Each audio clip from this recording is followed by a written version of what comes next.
Brockton, l'une des principales villes de l'État de Massachusetts, est située à quelques 20 kilomètres au sud de Boston. Baptisée Cité des champions, cette ville a en effet donné naissance à deux grands champions de la boxe, Rocky Marciano et Marvin Hagler. Pour les 3 à 4 000 Haïtiens qui habitent cette ville de 90 000 habitants, leur champion s'appelle Jacques Borges, un ingénieur civil haïtien de 69 ans, formé à l'École polytechnique d'Haïti, qui vit aux États-Unis depuis plus de 44 ans. Haïtien de partout, à l'honneur de vous présenter aujourd'hui la vie et la carrière de l'une des valeurs haïtiennes à l'étranger.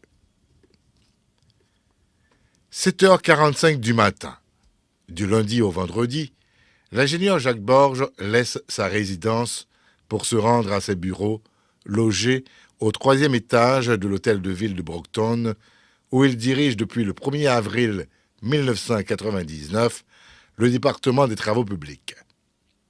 Rien de la vie de Jacques Borges ne laissait présager une brillante carrière professionnelle à l'étranger pour cet Haïtien si fier de son quartier du Pas-de Chose qu'il a vu grandir dans les années 50 et fier de l'institution Saint-Louis de Gonzague où il a acquis une solide formation académique.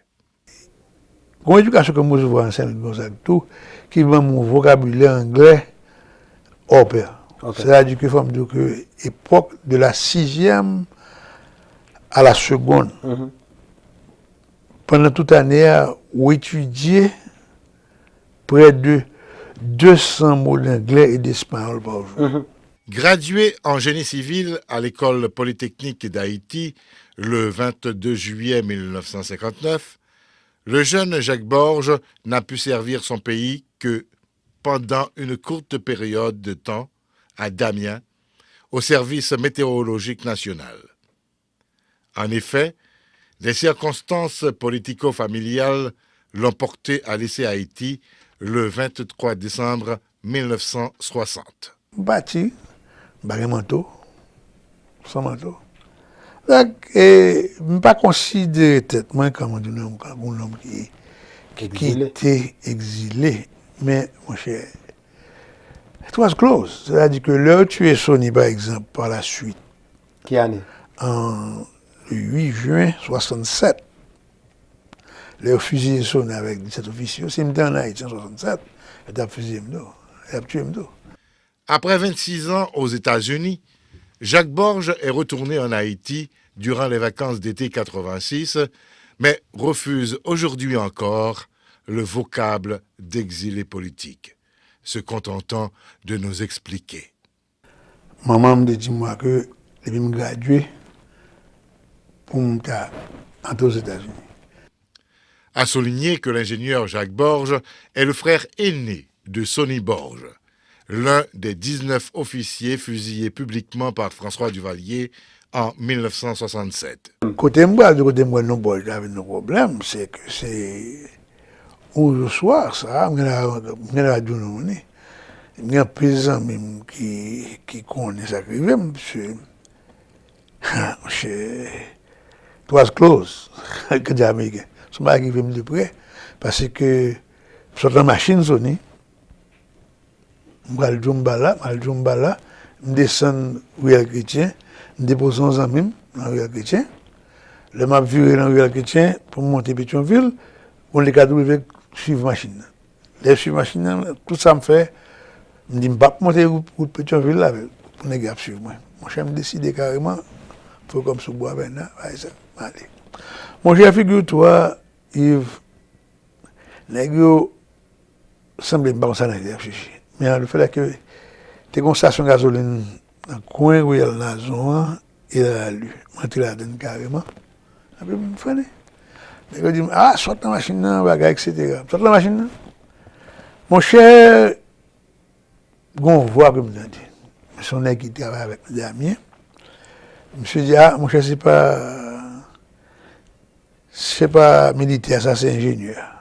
À New York, les débuts ne furent pas tellement faciles pour ce jeune ingénieur de 26 ans, qui d'une part ne maîtrisait pas la langue de Shakespeare, et d'autre part, n'avait pas reçu à l'école polytechnique de Port-au-Prince une formation professionnelle pour un marché de la construction aussi développé que celui des États-Unis. Comme tout immigrant arrivé aux États-Unis, Jacques prit contact avec des amis et des collègues ingénieurs qui résidaient à New York. Les premières démarches n'étaient pas du tout encourageantes et rassurantes pour ce cadre qui avait choisi le pays de l'opportunité pour exercer librement sa profession. Là, aux États-Unis, beaucoup de pays. Même, j'ai un ingénieur ami, moi, qui était précurseur, moi. Là, il aux États-Unis, là, me paraît aux États-Unis, il me dit, oh, ni tel. Moi, je me suis dans le téléphone, il me dit, comment va arriver, bon, je dis, ah, mon cher, diplôme haïtien, on va te prendre, j'étais là. Loin de se décourager, le jeune ingénieur multiplia ses efforts auprès d'autres collègues étrangers, notamment européens, établis à New York. Sa ténacité fut payante. Et en avril 1961, Jacques Borges entame sa carrière professionnelle aux États-Unis comme dessinateur de la firme de construction Madigan Island, dirigée par l'ingénieur Sponovitz. Qui examen bon moi pour premier job moi, les gars fait un plan qui gagne une liste de ça une liste de notes que écrit le plan, puis je me prends ça regarde ça pour me transcrire. Ah, je dis ni à la plume ni à l'encre. Les suivants je dis moi que bon est-ce qu'on est intéressé d'avoir me dit c'est ça. Je dis m'a offert job dessin. $50 à l'heure. $50. Ouais, minimum wage. Et c'était le début d'une longue carrière professionnelle qui devait conduire l'ingénieur Jacques Borges à Boston, à Los Angeles, à Atlanta, à Miami et finalement à Brooklyn.